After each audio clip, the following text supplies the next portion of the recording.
আব্দুল্লাহকে মঞ্চে আসার জন্য অনুরোধ করছি জনাব নুরুল হক নূর ভাইকে, গণ অধিকার পরিষদের নুরুল হক নূর ভাইকে। এরপরে আমি বাংলাদেশ জাতীয়তাবাদী দলের অন্যতম নেতা শহীদুদ্দিন চৌধুরী অ্যানিকে মঞ্চে আসার জন্য বিনীতভাবে আহ্বান করছি।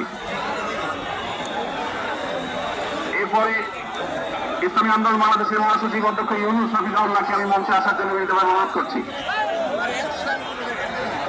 এরপরে নেসারাবাদী শাহবাজুর রহমান খলিল রহমান নেসারাবাদীকে আমি মঞ্চে আসার জন্য অনুরোধ করছি এবং নাগরিক নিরাপদ সড়ক আন্দোলনের অন্যতম নেতা ইলিয়াস কাঞ্চনকে মঞ্চে আসার জন্য অনুরোধ করছি।